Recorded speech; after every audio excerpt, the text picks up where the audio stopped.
Mulher, se você ora, confia em Deus, mas sente que vive presa em ciclos emocionais que só se repetem, esse vídeo pode te trazer a clareza que você vem pedindo em oração. Talvez você aí ame de verdade a Deus. Talvez você ore, leia a Bíblia, busque fazer sempre o certo, tenha aí um coração sincero, mas ainda assim existe algo dentro de você aí que faz perguntas silenciosas quando aparecem tempos difíceis. Perguntas daquela questionando a você mesmo e a Deus como por quê? Por que eu continuo reagindo do mesmo jeito? Por que alguns medos parecem sempre voltar? Por que, Deus, certas histórias se repetem comigo mesmo depois de tantas decisões e tantas orações? Quantas dessas perguntas você já se fez e fez para Deus? Eu já fiz várias. Mas hoje eu não quero falar com você a partir do sentimento de culpa.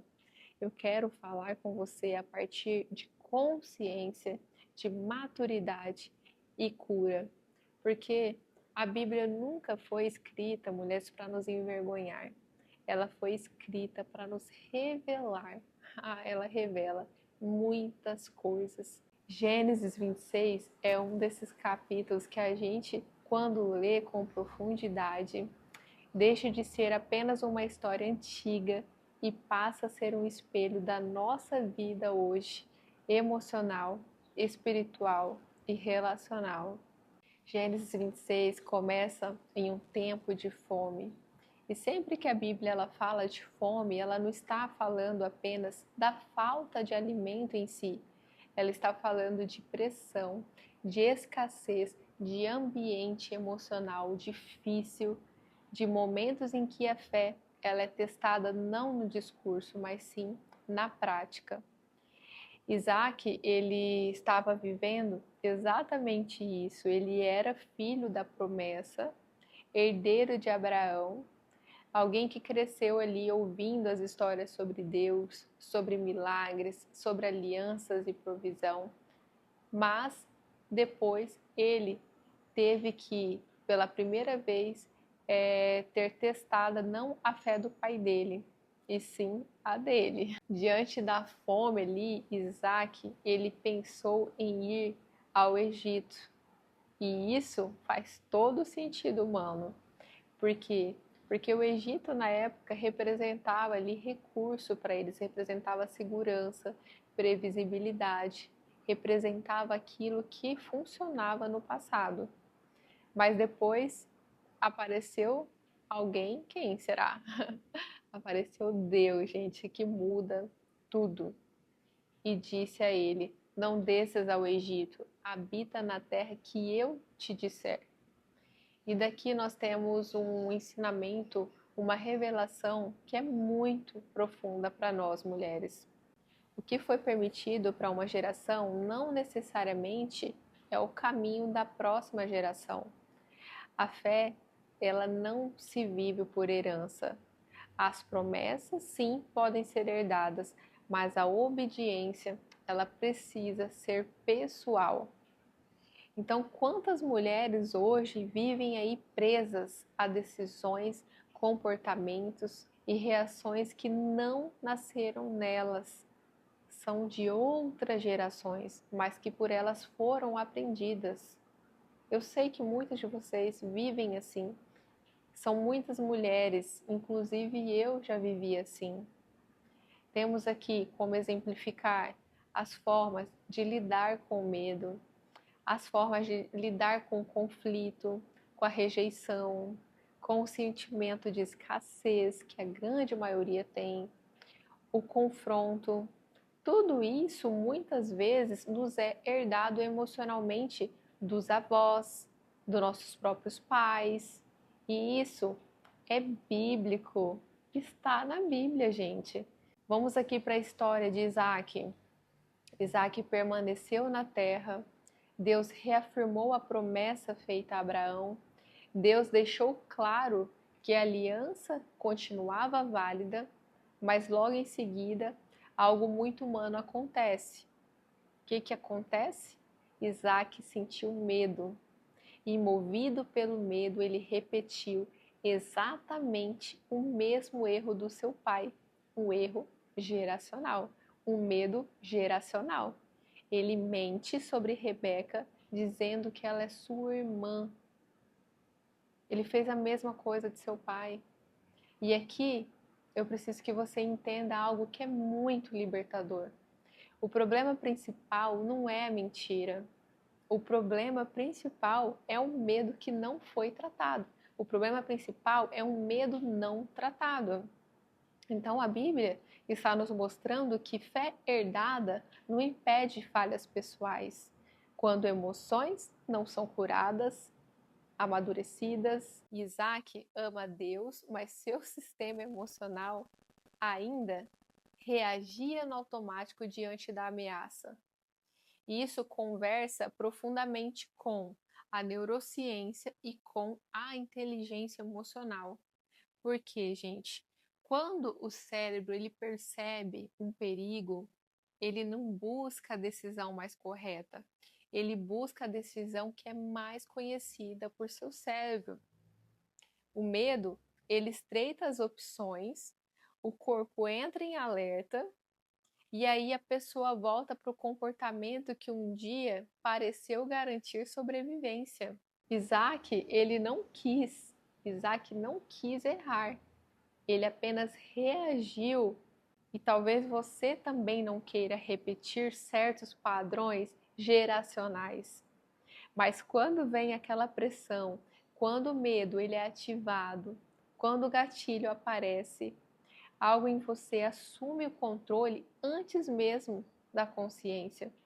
E é por isso que a Bíblia, ela não trata a maturidade apenas como espiritualidade, mas como transformação da sua mente.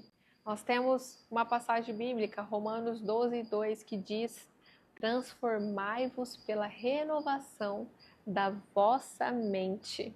Deus continua fiel mesmo quando Isaac falha. A Rebeca foi protegida, a promessa não foi cancelada, mas também o texto demonstra que não foi romantizado esse erro. Ele expõe o processo. Nós temos ainda, continuando a história, logo depois, algo extraordinário acontece.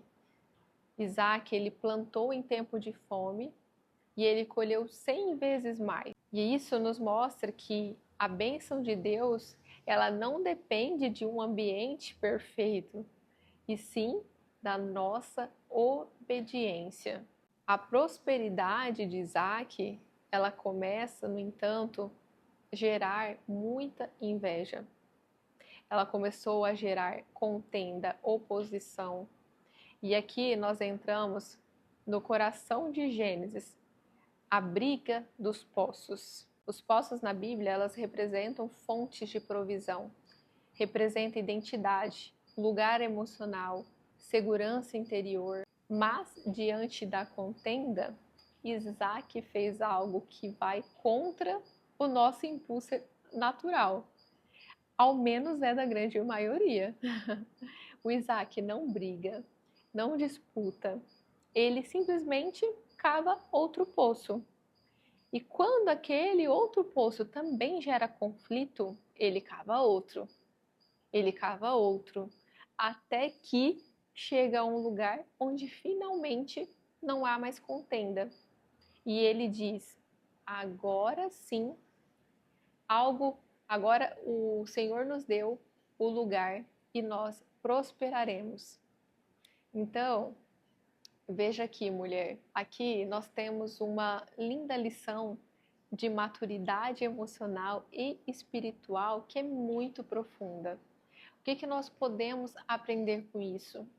Que nem toda batalha ela precisa ser vencida para ser superada. Às vezes, insistir é prolongar o desgaste. Às vezes, ceder não é perder, é preservar a sua alma. Isaac nos ensina aqui que prosperidade sem paz não vale a pena, que vencer discussões podem custar caro demais emocionalmente falando. E ainda que a maturidade é saber quando seguir em frente sem precisar provar nada para ninguém. Depois disso, Deus ainda aparece para Isaac e diz a ele: não temas, porque eu sou contigo. Então, Isaac edifica ali um altar, ele invoca o nome do Senhor, ele firma ali a sua identidade espiritual. E aqui algo muda. Isaac, ele deixou de ser o filho de Abraão e se tornou alguém que construiu a sua própria história com Deus. E no fim, aqueles que antes ali o invejavam, voltaram e disseram a ele: nós vimos claramente que o Senhor é contigo. Então, o que eu quero trazer para vocês também de ensinamento dessa passagem é que quando Deus é quem exalta, até antigos opositores, gente, até antigos inimigos, eles reconhecem. Então, trazendo isso para a nossa vida atualmente, padrões não são quebrados apenas com boas intenções. Eles são quebrados com consciência, com treino, gente. Então, você precisa ter consciência. Você precisa treinar a sua mente e tomar decisões diferentes diante desses gatilhos emocionais geracionais.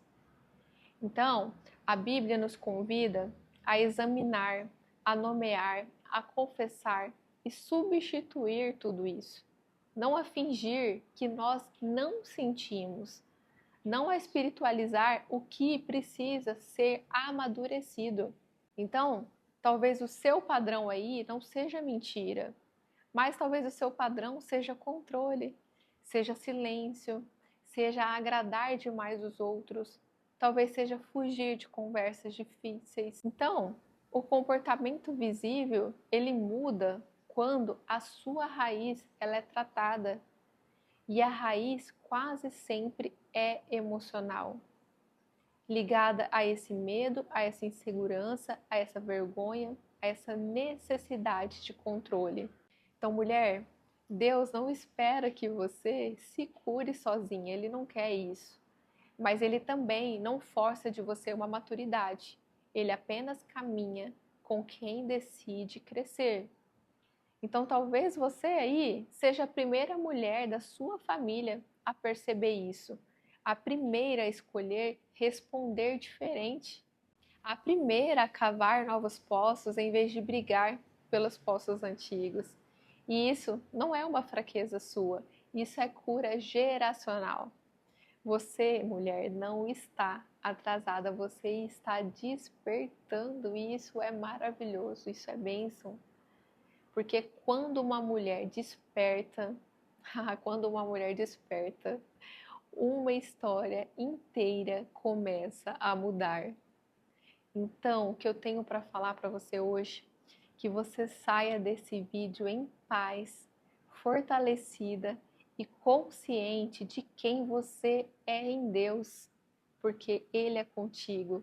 E lembre, há lugar para você prosperar sem perder a sua alma e na dependência de Deus.